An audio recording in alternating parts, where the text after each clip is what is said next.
തെരഞ്ഞെടുപ്പ് പോരാട്ടം കനക്കുന്ന തൃശൂരിൽ വികസനം ചർച്ചയാക്കാൻ ഒരുങ്ങുകയാണ് മുന്നണികൾ. VS സുനിൽകുമാർ മന്ത്രിയായിരുന്നപ്പോൾ പ്രഖ്യാപിച്ചിട്ടും നടപ്പാകാതെ പോയ പദ്ധതികൾ ഉയർത്തിക്കാട്ടിയാണ് കോൺഗ്രസ് പ്രചാരണം.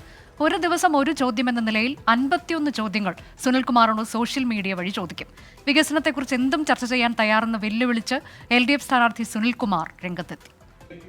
ശക്തമായ ത്രികോണ പോരാട്ടം നടക്കുന്ന തൃശൂരിൽ പ്രചാരണത്തിലും വ്യത്യസ്തതകളേറെയാണ്. വ്യക്തിപരമായ ആക്രമണങ്ങൾക്കപ്പുറം വികസനവും വീഴ്ചയും എണ്ണിപ്പറഞ്ഞുള്ള ചർച്ചകൾക്ക് തുടക്കം കുറിച്ചിരിക്കുകയാണ് മുന്നണികൾ.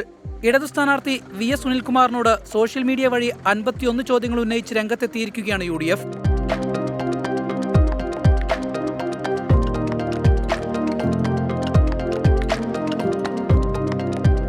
സുനിൽകുമാർ മന്ത്രിയായിരുന്ന കാലഘട്ടത്തിൽ അദ്ദേഹത്തിൻ്റെ വകുപ്പ് മാത്രം കേന്ദ്രീകരിച്ചുകൊണ്ട് അദ്ദേഹം നടപ്പിലാക്കിയ പദ്ധതികളുമായി ബന്ധപ്പെട്ടുകൊണ്ട് ഞാൻ 51 ചോദ്യങ്ങൾ അദ്ദേഹത്തോട് ചോദിക്കുകയാണ്.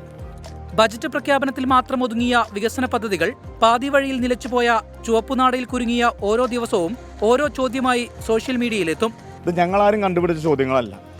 അദ്ദേഹത്തിൻ്റെ ഫേസ്ബുക്ക് പേജിൽ നിന്നും അതുപോലെ തന്നെ സംസ്ഥാന ഗവൺമെൻറ് 2016 മുതൽ 2021 വരെയുള്ള ബഡ്ജറ്റിനകത്ത് VS സുനിൽകുമാറിൻ്റെ മണ്ഡലത്തിലും തൃശ്ശൂർ ജില്ലയിലും സംസ്ഥാന ഗവൺമെൻറ് പ്രഖ്യാപിച്ച പദ്ധതികളാണ് ഞങ്ങൾ ചർച്ചയിലേക്ക് വെക്കുന്നത്. എന്നാൽ എന്തു വികസനവും ചർച്ച ചെയ്യാൻ തയ്യാറാണ് എന്നാണ് ഇടതു സ്ഥാനാർത്ഥി VS സുനിൽകുമാറിന്റെ വെല്ലുവിളി. ചോദ്യങ്ങൾക്കുള്ള മറുപടി ജനം വോട്ടിംഗിലൂടെ നൽകുമെന്നും സുനിൽകുമാർ പറയുന്നു. ചോദ്യങ്ങൾക്ക് ജനങ്ങളും മറുപടി പറയും, ഞാനും മറുപടി പറയും, ഞങ്ങളുടെ മുന്നണിയും മറുപടി പറയും. അപ്പോൾ ഞാൻ ചോദ്യം എന്താണ് കേൾക്കാത്തതുകൊണ്ടാണ്.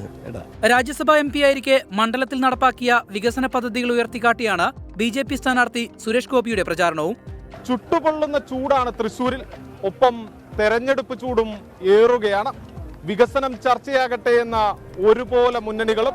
തൃശ്ശൂരിൽ നിന്നും ക്യാമറാമാൻ ബിനേഷ് ബാബുരാജിനൊപ്പം സൂരജ് സജി, 24.